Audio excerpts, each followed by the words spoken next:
دنیا میں چند ایسے اعمال کو ایک فتنہ قرار دیا گیا، ان میں سے ایک عورت بھی ہے۔ جمہوریت پسندی اور روشن خیالی کے اسباق اور اصولوں کے برعکس اسلام میں عورت کی گواہی اور عورت کی حکمرانی کو کسی بھی معاشرے کی تباہی کی مجاہد قرار دیا گیا ہے، اور ایک سربراہ کی حیثیت اور ایک مرد کو ہی حاصل ہے، کیونکہ فطرتی طور پر مرد ایسے امور میں مضبوط اعصاب اور فیصلہ سازی کی قوت کا حامل ہوتا ہے۔ تاہم یہاں ناظرین ہزاروں سال قبل پیش آئے ہاروت اور ماروت نامی دو فرشتوں اور زہرا نامی ایک بدکار عورت کے تاریخی واقعے کا ذکر کیا جائے گا۔ آپ سب لوگوں سے گزارش ہے کہ اس ویڈیو کو آخر تک لازمی دیکھیے گا۔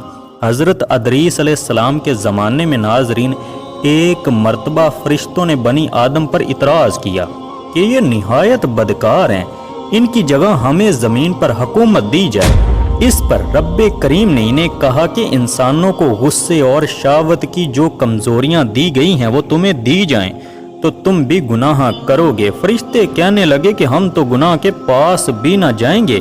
فیصلہ یہ ہوا کہ فرشتوں کی اس جماعت کے دو اعلیٰ درجے کے پرہیزگار فرشتے چن کر انہیں یہ انسانی کمزوریاں دی جائے اور زمین پر اتار دیا جائے۔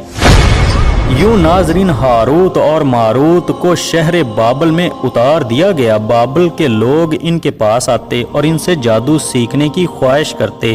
یہ لوگوں کو خوب خبردار کر دیتے کہ جادو بڑا گناہ ہے اور سیکھ کر تم جہنم میں جاؤ گے۔ جو لوگ پھر بھی اصرار کرتے یہ انہیں سکھا دیتے۔ رات کو اس میں اعظم پڑھ کر یہ دونوں آسمان پر چلے جاتے۔ قسمت ان کی بری تھی اور ان کو ایک پری پیکر زہرا نامی مل گئی۔ حسن اس کا بے مثال تھا، اس کے حسن کو دیکھ کر یہ دیوانے ہو گئے۔ زہرا ان سے اس میں اعظم سیکھنے کی خواہش مند تھی، مگر یہ دونوں فرشتے اس سے انکاری کرتے تھے۔ لیکن زہرا کے حسن نے ان پر جادو کر رکھا تھا اور وہ کسی بھی قیمت پر اسے حاصل کرنا چاہتے تھے۔ زہرا نے ان سے مطالبہ کیا کہ تم شرک کرو تو میں تمہاری ہوں۔ ہاروت اور ماروت جانتے تھے کہ شرک ایسا گناہ ہے کہ اس کی معافی نہیں ہے، انہوں نے انکار کر دیا۔ اب زہرا نے شرط پیش کی کہ ایک بچہ قتل کرو تو مجھ پر تمہیں اختیار ہے۔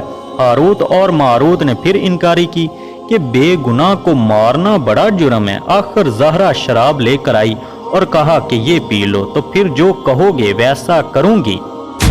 ہاروت اور ماروت نے سوچا کہ شراب پینا تو بڑا گناہ نہیں ہے، پی گئے، ہوش و حواس سے بیگانے ہوئے۔ زہرا نے بدکاری کے بدلے ان سے اپنے بت کو سجدہ بھی کروایا اور بچہ بھی قتل کروا دیا۔ جب انہیں ہوش آیا تو وہ کہنے لگی کہ تم نے جن دو کاموں کو کرنے سے انکار کیا تھا، نشے میں مدہوش ہونے کے بعد تم نے اس میں سے ایک کام کو بھی نہ چھوڑا۔ پھر انہیں ان گناہوں کے بدلے دنیا کی سزا اور آخرت کے عذاب میں اختیار دیا گیا، تو انہوں نے دنیا کی سزا کو اختیار کر لیا۔ تفسیر نعیمی میں بچے کی جگہ شوہر قتل کرنے کا ذکر کیا گیا ہے، اور یہ بھی بتایا گیا ہے کہ ہاروت اور ماروت دونوں اسم اعظم جانتے تھے۔ اسم اعظم پڑھ کر وہ ہر رات آسمان پر چلے جاتے تھے۔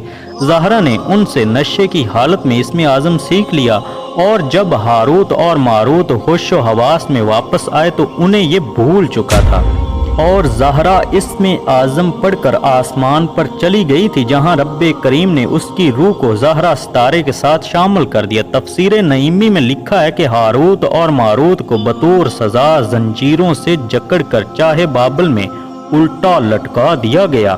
اس کنویں میں آگ بھڑک رہی ہے اور فرشتے ہر وقت ان کو کوڑے مارتے ہیں اور پیاس سے ان کی زبانیں باہر نکلی ہوئی ہیں۔